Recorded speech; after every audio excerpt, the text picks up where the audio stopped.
Assalamualaikum warahmatullahi wabarakatuh. Saya Raras Putri Pratiwi, NIM 2004-2225 dari Prodi Ilmu Administrasi Negara akan menjelaskan PowerPoint yang saya buat, yaitu konsep negara pemerintah dan ekonomi publik, dasar konstitusional sistem ekonomi Indonesia dan pemerintah, kesejahteraan masyarakat. Yang pertama yaitu negara. Negara dapat diartikan sebagai organisasi dalam suatu wilayah yang mempunyai kekuasaan tertinggi yang sah dan ditaati oleh rakyat. Dan dapat juga diartikan sebagai kelompok sosial yang menduduki wilayah atau daerah tertentu yang diorganisasi di bawah lembaga politik dan pemerintah yang efektif, mempunyai kesatuan politik, berdaulat hingga berhak menentukan tujuan nasionalnya. Kepentingan lebih penting daripada kepentingan perorangan. Yang kedua yaitu pemerintah. Sistem menjalankan wewenang dan kekuasaan yang mengatur kehidupan sosial, ekonomi, dan politik suatu negara atau bagian-bagiannya. Sekelompok orang yang secara bersama-sama memikul tanggung jawab terbatas untuk menggunakan kekuasaan. Pengusaha suatu negara, bagian negara, yaitu negeri dimisalkan mengemudi negara. Negara memerlukan yang kuat dan bijaksana. Badan tertinggi yang memerintah suatu negara, seperti kabinet merupakan suatu pemerintah, beberapa anggota DPR meminta supaya segera menyerahkan rancangan undang-undang itu ke DPR. Jawaban dibacakan oleh Menteri Dalam Negeri. Negara atau negeri sebagai lawan partikelir atau swasta, baik sekolah maupun sekolah partikelir harus dibangun 3 tingkat. Undang-Undang Nomor 32 Tahun 2014 menjabarkan pembagian wewenang antara pemerintah pusat dan pemerintah daerah. Ekonomi publik, yaitu cabang ekonomi yang menelaah urusan publik, urusan umum, urusan banyak orang, urusan masyarakat, urusan pemerintah, ataupun urusan negara.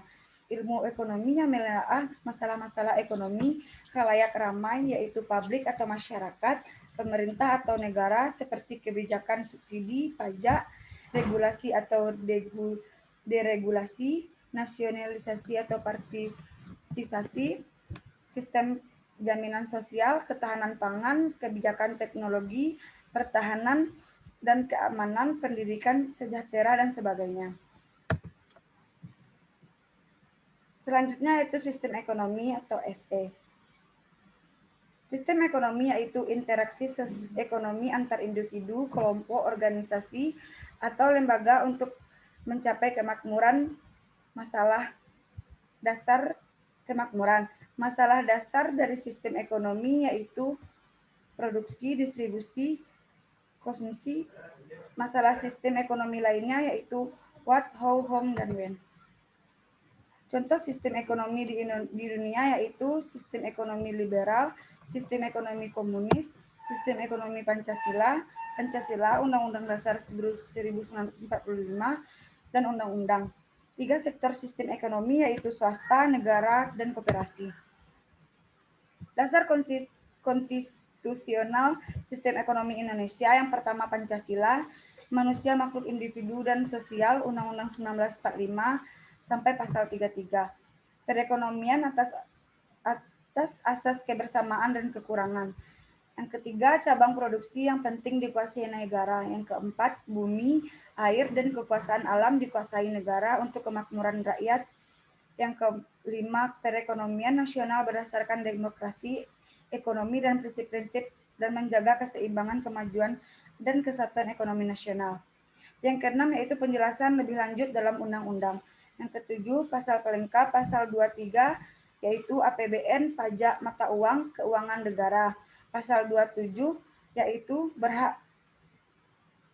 hak-hak rakyat untuk pekerjaan dan penghimpunan yang layak. Yang ketiga yaitu pasal 34 yaitu kewajiban negara terhadap fakir, miskin, dan anak-anak terlantar. Undang-Undang Nomor 25 Tahun 2004 Sistem Perencanaan Pembangunan Nasional. Peran pemerintah dalam ekonomi yang pertama menerapkan kerangka hukum legal framework yang melandasi suatu perekonomian. Yang kedua, mengatur atau meregulasi perekonomian dengan alat subsidi dan pajak. Yang ketiga yaitu memproduksi komunitas tertentu dan menyediakan berbagai fasilitas seperti kredit, penjaminan simpanan dan asuransi. Yang keempat yaitu pembeli komoditas tertentu termasuk yang dihasilkan oleh perusahaan swasta, misalnya persenjataan. Yang kelima, meredistribusikan pembagian ulang pendapatan dari suatu kelompok ke kelompok lainnya. Dan yang terakhir, menyelenggarakan sistem jaminan sosial, misalnya memelihara anak-anak terlantar, menyantuni fakir miskin, dan sebagainya. Selanjutnya yaitu peran pemerintah dalam perekonomian. Yang pertama, stabilitas, yaitu kesempatan kerja, harga stabil, ekonomi makro. Itu ada dua pembagian, yaitu alokasi, yaitu sumber daya, dan langsung, yaitu belanja barang. Yang kedua, tidak langsung seperti pajak, subsidi, mendorong atau menghambat kegiatan. Yang ketiga, distribusi, yaitu pemerataan atau trade-off, dan efisiensi. Yang keempat, yaitu ekonomi publik, fokus pada alokasi dan distribusi. Yang kelima, mempengaruhi atau menentukan.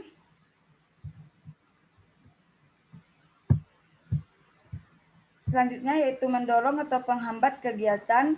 Selanjutnya peraturan subsidi, pajak, insentif, dan lain-lain seperti pembangunan infrastruktur, transportasi, kesehatan, pendidikan, investasi padat karya versus padat modal. Yang terakhir adalah mendistribusi pendapat masyarakat seperti transfer payment. Pemerintah dan kesejahteraan publik yang pertama mengarah pendapatan sumber daya nasional secara efisien dan efektif. Ada 4 pembagian, yaitu bidang usaha yang perlu dilindungi, yang kedua bidang usaha yang perlu dibantu, yang ketiga bidang usaha yang perlu didorong, yang keempat bidang usaha yang perlu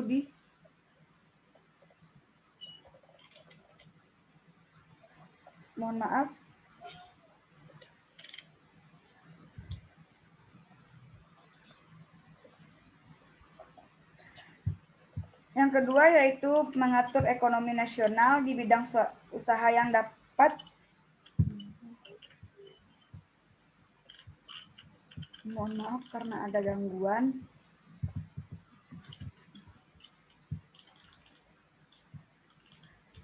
Saya ulangi. Yang kedua, pengatur ekonomi nasional. Yang pertama, bidang usaha yang dapat dilakukan asing. Yang kedua, bidang usaha yang dapat dilakukan UMKM dan koperasi. Yang ketiga, bidang usaha yang dapat dilakukan asing BUMN. Yang keempat, bidang usaha yang harus ada kemitraan dengan usaha lokal, BUMN, koperasi, dan lain-lain.